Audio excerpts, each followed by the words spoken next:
And when I hear people say science replaces God, I'm gonna get mad. Bam! So, this is what I don't like about the God theory. I don't like this about religion. So people let their kids get on here. And not only do they let their kids get on here, but they let their kids get on here and rant about things that are very, very, very, very, very, very, very wide-ranged. And then there's me. Now, by my greatest loved ones, by the people that love me the most and cherish me the most, I've been told I am the biggest test of faith. Whoa, walking earth. Excuse my language. Excuse my manner. So, I just watched a video about a kid, and he stood up and he ran in front of a bunch of people, and he had a really good point, what sounds like, until you think about it and break it down. This is his message. Check him out. When people say I don't believe in God, I believe in science, that's like saying that there's no creator of my car. Jeep. Jeep is the creator of your car. That's my point. You would think you would want to expose the creator of the most amazing, magnificent creation on earth, right? Right. Just because I know how the engine works. I can explain how my car runs. I know what the engine does. I know how the brakes work. I know how the steering works. But none of that explains who made the car in the first place. And when I hear people say science replaces God, I'm gonna get mad. Well, you can't get mad, because it does. Now, while I got the hair of Jesus, I will tell you that I believe Jesus was real. I don't believe in God, that he was a spirit and there was all this other, but I do believe Jesus was real. I believe that the reason he was crucified is because he was the only person in the whole village that they seen lived perfectly.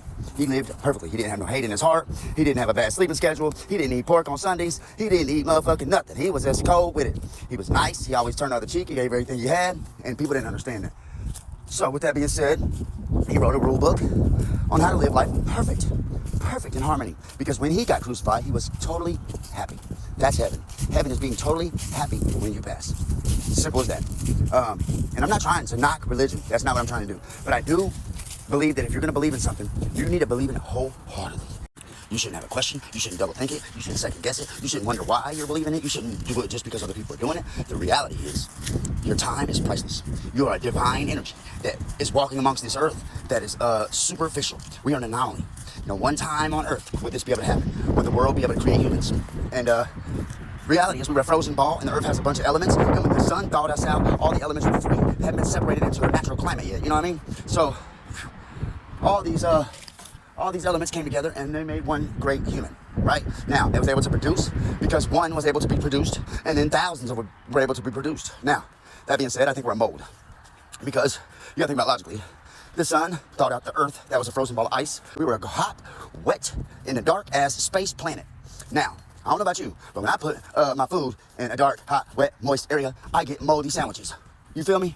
So that's what we are. Basically, it's a moldy sandwich. The greatest mold to ever live. We were here to fight the other bacteria on the earth. We were here, that's why they say 60 to 70% water that the earth was made of. And guess what? Yep, you got it. Us, 60, 70% water, baby. We were made in Earth's image because we are a mold. The earth is a big, greeny, treey, watery substance. It's a big, giant thing. And we are part of that ecosystem. That's it. That's it. So I'm not trying to bust bubbles or nothing, but you got to think about what you're talking about here. Stop seeing kids out preach about God, but they don't know nothing about God. All right, man, it's killing people out here. Some of them motherfuckers go to a cult, think about God. You know what I'm saying? We're going to see God today. And everybody drink the Kool-Aid and you got a bunch of heavies. Don't have them do that. Make sure they believe in something with their whole entire heart that they never gonna question it. Ever. You know that your skin is produces melanin or not. You know that. So, right? Right. So, think about what you're doing, man. Do better.